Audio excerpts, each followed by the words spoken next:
Okay, thank you guys for tuning in to our NAB 2016 coverage made possible by Black Magic Design.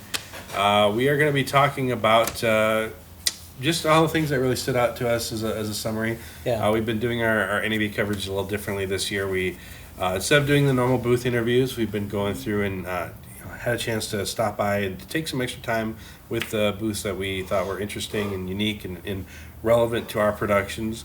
And we shot B-roll, and now we're sitting here doing a roundtable discussion, talking about it. Mike had to leave because he doesn't care about you guys as much as we do. No, he had to pick up his kid. He cares about his kids more than... I love you kids, by the way. So, Kurt, Sean, Tony, we are talking about just kind of a summary of some of the unique things that stood out to us in NAB. We've already talked about cameras, lighting, post-production. We even had a whole video on VR. So let's just talk about some cool things. Kurt, this was your first time at NAB. Your background isn't as much of a gearhead. Mm-hmm. So you had a chance to go to some cool training sessions. There was some stuff like the... what was that? Sound in Motion, or what was the thing where they had the beer? Remember the beer? Oh, Story and Heart. Story and Heart. Sound in Motion. Same thing. Tomato. So, did you get a chance to go by that booth, or was that only Mike that got a chance? I only went there for the beer. I did not talk to anybody. All right, so Mike is editing this. He's going to do a little discussion about why Story and Heart was interesting and unique. Yeah, totally. Yep. Hi guys, this is Mike here. I had to film this part separately. I had to run and pick up my kids. But, this is a great opportunity for me to kind of talk about my impressions as a first-time attendee of NAB. First off, my background's a little bit different than Tony and the rest of the guys. I am a wedding filmmaker mostly. I do also shoot stills, and I also do graphic design. So, I'm a little bit of a mixed bag as far as the things I work on. And so going to this kind of conference, it's the first time I've been to NAB. I've been to large trade shows before, but not like this. This was by far the biggest, the most impressive, the most overwhelming trade show that I'd ever been to. And the things that stood out to me are actually, there's gear. There's so much gear. It's crazy. It was overwhelming, and I really enjoyed being able to actually interact with it and have hands-on with things and check things out. The Edelchrome booth was great. I got to actually talk to some of the designers of the actual products and kind of get their inspiration as far as what inspired them to create some of these products, and also give feedback on some of them. So that was really beneficial, and I think, something really cool that I liked about attending NAB. But some booths that stood out to me, and for some not so gear-related reasons, was there was the Story and Heart booth. I had kind of been, toying with the idea of licensing footage, and kind of having that as another revenue stream, because I just, as of this year, I've just started doing this full-time with my wedding films business, and then also working with Creative Edge Productions as a gaffer and editor. But I think that they have something really interesting as far as their licensing platform, where they approach the footage that they license is going to be different. It's not going to be like something that you get off of Pond 5 or something like, I can't even think of at this moment all the places that license footage, but it's just, Video Box was the other one that I was thinking of, where it's a lot of stuff that's been out there or older, or just, there's value to that. Especially if it's, because it's really inexpensive. But for me, when I was working with corporate clients and larger clients, and I was trying to find something unique to tell a story, there was really nothing out there. Story and Heart was something that kind of came onto the scene and for me, I thought was really interesting how they approached working with the artists. They have some amazing cinematographers working with them, but they have their flavor. They have their own kind of taste and curators that kind of go through and actually, worked with the artists. So I really think that that's an interesting platform. They also have a great education side on their site, which I think is really interesting to me. I'm always learning, and I think some of the people that work with Story and Heart came from Still Motion, and I had done a workshop with them years back, their Evo workshop, and so I kind of met a few people there, and so it's kind of like reconnecting with people that I hadn't seen in a long time, and I didn't know that would be there. So it was kind of a refreshing surprise to me, because I thought I wouldn't know anybody there other than people I came with. So it was kind of cool to meet with them and check that out. Definitely. I loved the Music Bed booth as well. They had some awesome off the hook coffee, great people. I stopped the bar there every morning because they had great coffee, but I loved talking to them about music, how they work with their artists too. Music is a big driver of how I approach my wedding films. It usually takes me longer to find the right track to kind of work with the story than actually editing the piece. So Music Bed is like one of those places where it's like I'm almost always going to them to license my music. So it was great, checking out their booth. They had this really cool publication. I actually grabbed one of these. This film and music is it's kind of like their blog in print form, which for me, I have a graphic design background. This is printed beautifully, and it's got some great photography. Like I said before, I do stills, so I really appreciate the effort put into this kind of a publication. So I really like this and picked this up, and I still have yet to actually read through it. But I mean, it was great to pick up, and there's just a lot of information here about their artists, and definitely. If you don't already use Music Bed, a great place for music, and then Story and Heart, great licensing platform for footage. And if you're a cinematographer yourself wanting to license footage with them, I think they're going to be going places as far as being able to offer some really great options, and they work really well with their artists. So I definitely, it was very cool to stop by there, both those places, and by far they get the best beverages award for me, because Story and Heart had awesome beer, and Music Bed, they had awesome coffee. So if that's where I judge stuff on, I think that's about it. Oh, my phone started. Crap. So my series went off while I was recording this. I don't know why. Oh, that's interesting. Yeah. Anyways, yeah. Really grateful and appreciative that I was able to go to the NAB this year. Thanks to Black Magic for supporting us and letting us go out there and check things out. And also thanks to Tony, Sean, and Kurt for putting up with me for a whole week.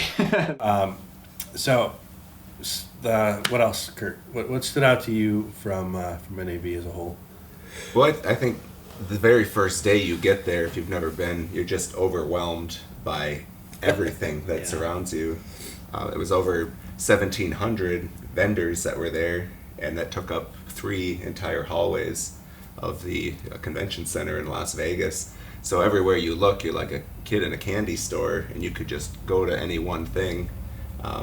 And from TV displays to all the different developments in theater, I walked away with the sense of, and probably what every pioneer feels like, is just that need for innovation. Like, necessity is the mother of invention, and so much of what is there has been sort of built on the shoulders of giants, and they continue to develop and make this better and better. And I think anyone who came there this year would be overwhelmed with the drones. You walk into one hallway and there's just booth after booth and display, and they did have a drone pavilion. Pavilion, of the developments. There was one time I was just stopping to take a rest and trying to find a spot where there's free chairs, and there's this one display going where it was drone racing, and they weren't advertising selling drones or using drones. What they were advertising was, we do drone racing. Please, somebody buy our system and then like do broadcasting of it or something like that. It was interesting because there was so much of it. There are a lot of big broadcast players at the convention, so yeah. Because NAB, National Association of Broadcasters. Right. Totally. So yeah, I mean, but drone racing is its own thing. Their DJI was and probably still is the leader in drones as a whole. They became the GoPro of drones. Yeah, they were the first mass-produced consumer drone all-in-one. You didn't have to do a lot of DIY. You didn't have to know consumer friendly too. Consumer friendly, yeah. So it was easier to learn than a normal drone had built-in GPS. So yeah, it was. They really opened the market wide open. That's where the floodgates started for drone development. So it was interesting because with a lot of technology that we've seen past NAB years, starting like you said with 4K, you start to see a couple of big players in there, and then the next year is a whole bunch of them. And then it keeps getting larger, so it's like there's a lot of clones, of phantom clones. You see a lot of. I wasn't really impressed with a lot of. It's really hard to find those nuggets of technological improvements that are actually a big step for a existing product, and 4K was one of those and stuff like that. Because you see a lot of copycats, and even if it isn't a direct copycat, the improvements are usually like, let's make it look cooler or sleeker, or they're just refinements, or like, better software, lighter, or now all the wings fold in and everything, and it's more compact. So I mean, those are cool in themselves, but it's there's a lot of different versions of that, and it's not like one of those like I gotta have that type thing. But one thing that I found really cool that I think will really propel the technology of a lot of drones further for higher quality cinematics was a company called Vortec. They're based in New Zealand, and they had actually came together some people who were out of college, and you remember, what was their story like? What was their background story? Yeah, they were 4 friends who had come together some years after graduating from college, and each had kind of gone their own way, not particularly thrilled with whatever course of life that they were in. And in New Zealand, there was a competition. It was a drone competition By the government. And I just read up on it too, that James Cameron, the director, had actually financially backed a part of that. He was one of the contributors to that competition. And so there were 80 groups that entered into this. What was the competition for? What was the purpose of the competition? I believe it was in drone development and filmmaking. I believe it was to make. I think the challenge was to be able to have a drone hover in 30-mile-per-hour winds. Okay. Still hover. And to keep a steady shot. Keep it, steady shot in 30-mile-per-hour winds. Yeah. So a pretty bold feat. Yeah. As I was telling you guys earlier today, how tough it can be to actually fly one of those in the wind. Oh yeah. Just a standard drone, and sometimes they crash.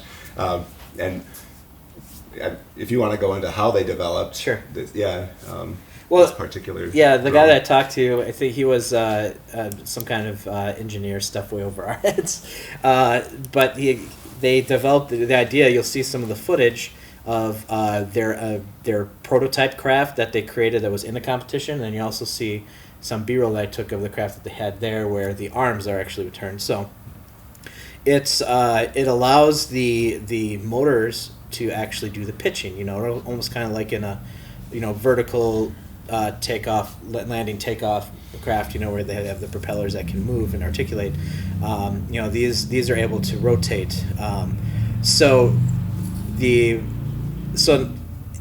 you're able to, you'll see in the footage, they're actually they used a hovercraft propeller thing to actually create the winds for the competition. So that's not neat, smooth wind. That's choppy. You got a lot of wash coming from out of those. So it's really impressive in what it can do. Some of the things, of course, if you ever have flown, here at our production company, I own an Inspire, and I fly that, and I have Tony operate camera on that for when we need to use aerial in our shoots.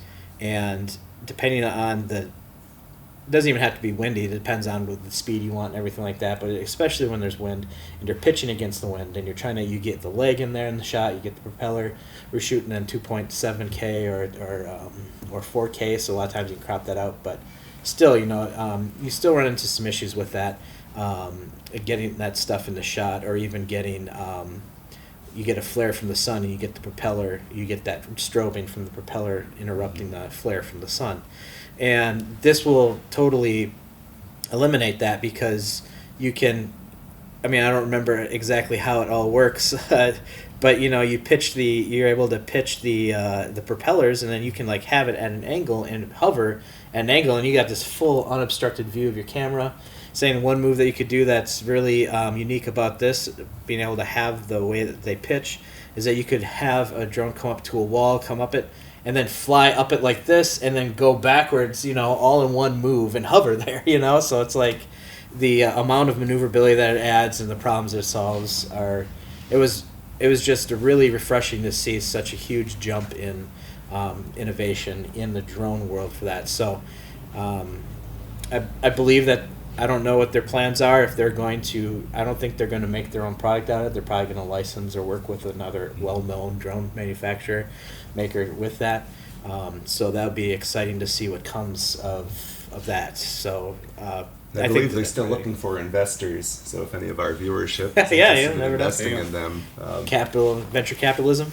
They won $50,000. Elon Musk, we're talking to you. He's a big fan. Yeah, he's a big fan. There's some innovation coming with drones. We've seen like the integration of cameras in them, so for collision avoidance and stuff like that. Yeah. There's that. Yeah. Groundbreaking, I guess. But, and I wasn't excited about that personally. I think that's great to get more people into it. It also causes more problems too, because you have people that abuse that or don't. Rely on it too much. People that abuse it. People that because they don't have the not interested in the whole craft and working it from the DIY angle and everything, so you don't have the respect there of operating in airspace as you do. It's just more of a toy to a lot of people. So that's why the FAA expect it just to work, and so they. So just like anything, the more you release it to the masses, the more people screw it up for everyone else, and that's just how it works.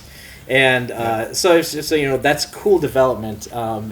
Personally, to me, that doesn't speak to me. That's not upgrade worthy to me. I'm not going to go out and buy it because, and that's for me. But there are people that like have trouble that really want to be in it and are want to be responsible. They're just not that great of a pilot, or it scares the crap out of them, and they want the extra safety features. So that's still it's innovation. It's just to me, it didn't wow me, that kind of stuff, and so that's all she wrote. Right. For me personally, there wasn't a ton that was like, oh my gosh, this is amazing this year at NAB. Yeah. I was looking forward to seeing, the FS5 getting the 4K upgrade. I was interested in Scarlet stuff. Things that are actually going to be practical. Like, what are we actually moving forward to in this next year? One thing that I was kind of excited about was Canon had a new lens.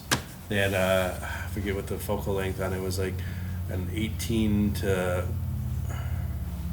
80, I think, or something like that. Cinema zoom lens. That it wasn't like crazy, like $20,000 zoom lens. It was still pricier. I think it was gonna be around $5 or $6 grand. But it was an f4, so it wasn't f2.8, which allowed it to be a lot more compact. I kind of was really excited about it. It had like 3 levels of image stabilization built into it. It had the ability to have a zoom rocker, and it was just a lot of stuff that it could be handy for. Yeah. So if you I just bought a whole bunch of the Canon Cinema Primes. So I'm heavily invested in Canon Cinema Glass right now. Which I love a lot more for pulling focus. Yeah, so as my AC, he was trying to pull focus off of still glass, which we still have to do. I got pretty good at it. Yeah, you did. Then I had to relearn. Yeah, it's like look at all this freedom that you have, exactly. Sean. So it was a heavy investment, but I really still don't want to spend $20 grand or more on the Canon Cinema Zooms. Yeah. But there are times you need a zoom. Like there are times where we do motion control, we need to zoom in or whatever it may be. Yeah. and I want to maintain a Sony or a Canon quality. I have Sony zooms like my FS5. We're using the 18-105 on that right now, and it's fine. But if I'm shooting on a Red or something like that, it was a nice option. I was really happy to see it as a cinema zoom that wasn't 20 grand. Yeah. So still expensive, but way the heck cheaper than some of the other ones out there. So that might be on the shopping list for me. VR, we talked about that before. I keep going back to it as like we're just excited about it. It's a new medium, and even if you strip away NAB for it, like we both have a Vive. Sean was playing around with his Oculus Rift. Sean's the guy that buys everything and then tries it out and sells what he doesn't decide to keep. Yeah, it's like right. I can't go wrong with that. I'm either going to break even or make a little. So I can respect that. Fortunately, like I kind of made the jump to Vive. I had a DK2 at one point. I jumped to Vive, and I've been very happy with it. Like room scale VR. Once you go room scale VR, you can't go back. There's something very disappointing when you have a VR headset on and you go to do something natural, like touch something or interact with it, and you can't do it. It's like, oh, I'm not really there. Yeah. Like the Vive removes one of those. It goes to the next step and removes one of those, takes one of those out of the way. So it's like, oh, yeah, awesome. I interact with it. It's like that's the biggest thing is like not knocking the Oculus Rift headset. They're both two different, kind of being marketed two different ways.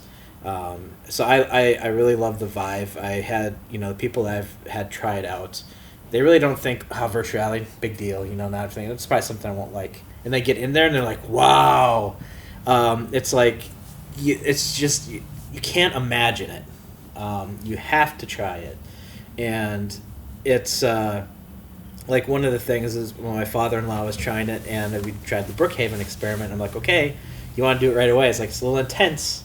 I wanted him to try a few other things first just so he could get his VR legs, and be familiar with the chaperone system and stuff because once you get in there, you can be conscious of it, but when something happens, your body just naturally reacts to it. Your mind reacts. There's a zombie in your face. There's a moment where you just forget that you are in a living room and you start backpedaling, and you could end up in a bad spot.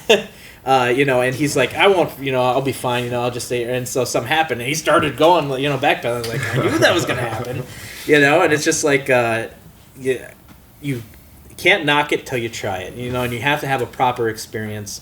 The Gear VR is great, and I love it, but it isn't a proper VR experience. Yeah. Positional tracking may come to the Gear VR either natively or through third-party peripherals. Yeah. But then that also means that software has to support it. Yeah. So, and that's the key thing, like, there's this argument with Oculus, which is Oculus can do room scale. It can do room scale if you rig it up a certain way. It's not optimized for that. It's not optimized for it. The other side of it is developers have to support it. Right. A lot of developers have stated that Oculus is encouraging them to build their games with 180 degrees in mind. Right, because you have the two cameras, no occlusion. So you're facing one direction in your game. Now, I can't tell you how many games I have played on the Vive where I need the full 360. Hover Junkers. Hover Junkers. I was playing Hollow Point the other night. Hollow Point is if you look at a video of Hollow Point, is super simplistic. It's just floating cubes in this oriental hut type place, like a dojo. Right, and you're shooting these cubes, and when you hit a cube, it sends out a beam of little shot of energy. So it's really awesome because you shoot a thing, and then you have to duck to avoid, and then you're also these other cubes are popping up, and if you take too long to shoot them, they eventually disintegrate and they shoot a beam at you anyways. So you're trying to shoot them to get to points. You're ducking to avoid getting hit. And you're constantly going back and forth behind you.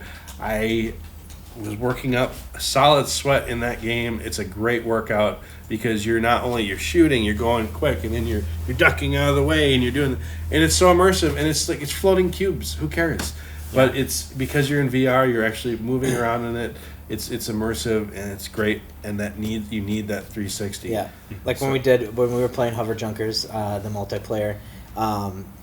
Getting into it, I was after a round, I came to my senses and realized, hey, I'm not here I sure in the hell hope I don't smash my face into a wall because I didn't think about where I was at all during the whole game. Yeah. Because I'm bobbing and weaving, getting behind cover and stuff, and it's like I mean, obviously there's the chaperone system, but sometimes it gets so intense you're not thinking about that. So it's like I can just imagine if I'm dodging out of the way real quick and bam, out of the corner of the desk and hit my head. I was hoping that wouldn't happen. Nothing happened, but it's still just like I realized for a moment that I didn't think about any of that, and hopefully nothing like that happens. I was playing Hover Junkers around where there's kind of like it's hilly and you've got this you can be on top of a hill, so like who's ever on top obviously would have some sort of advantage. And the hovercrafts aren't like perfectly manufactured, so there's holes and there's gaps in them. There's one time I think it was shooting against you, and you were like a level below me, so I was literally laying on the ground. I was shooting between like two of the pipes of the thing and trying to aim at you. I'm like, this is crazy. Like anybody looking at me right now is like, what the hell are you doing? But that's why you play in your basement. Yeah, exactly. But it was the coolest thing. I mean, like to actually have a strategy where you are literally laying on the ground and shooting at somebody. I mean, I've never played a video game like that before. Yeah. So that's gaming. I mean, storytelling. As soon as I get it figured out, it's going to be great. Yeah, and just like with 3D, we feel like 3D works in certain scenarios, not for everything. We think that VR will be great for certain things, but not for everything. I mean, cinema is kind of good for everything. It's what we're used to. So it'll be interesting to see how it is. We'll have a little bit of hand in the beginning, kind of helping create some content, but we're not going to be the ones pushing big content, obviously. So it'll be interesting to see where it goes. Like I said, some theories on how, you have to think in a completely different way that you didn't have to before with cinema. Cinema is well established. There's well established procedures. We know ways to establish emotion through camera movement, through angles, through lighting, through all this. And now it's a completely different platform that those tricks don't work. So, yeah, anytime that you try to do something that's better in a different format, in another format, it doesn't seem to work well. So, like traditional narrative filmmaking in VR just doesn't seem to work. Yeah, right. And the whole positional thing, it needs to have the full, like when I experienced the presence thing with the Z, that's definitely the step in the right direction right there. Because now I feel like I'm actually part of the world because now my head is real. It's not just a nodal point, that can rotate. It's like, something's coming at me. I actually move out of the way, or I can actually kind of like get a better view a little bit by going like that. Obviously it's within a certain range, and so it's best for a seated experience. But they do have a demo where it's designed for the Vive where you can walk around more, and they actually did a human scan. They have it, and it just looks great, looks amazing because you're baking everything in. You can get really high quality render and run it real fast. So. I think that's heading in the right direction. It's just figuring out getting people in there, even, motion capture is getting such a high level too, especially with facial features and everything like that. I think that's going to have a big thing to do with it with 3D storytelling to help things feel even more real. So, yeah, it'll be interesting to see where what works and what doesn't work.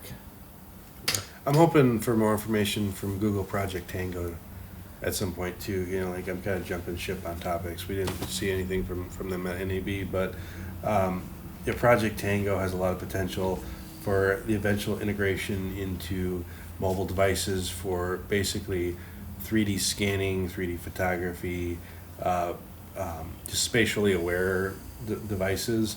I mean, the idea of having a GPS in your phone 10 years ago was not as common. It's like, okay, that's neat, but who the heck would need a GPS in their phone?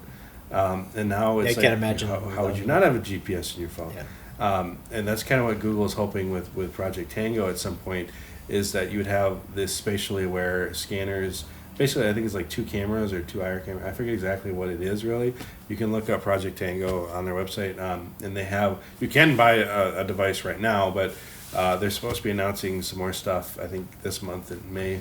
But the idea of it could integrate, because right now photogrammetry takes really expensive camera systems to pull it off and to do it well. Right.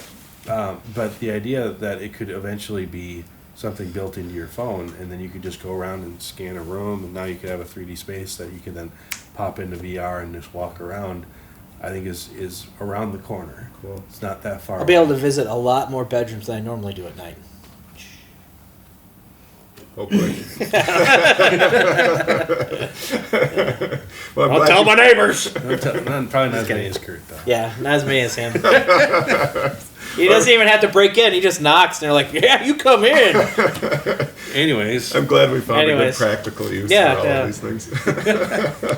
so anything else that stood out to you, Kurt, for being first time NAB? You know, I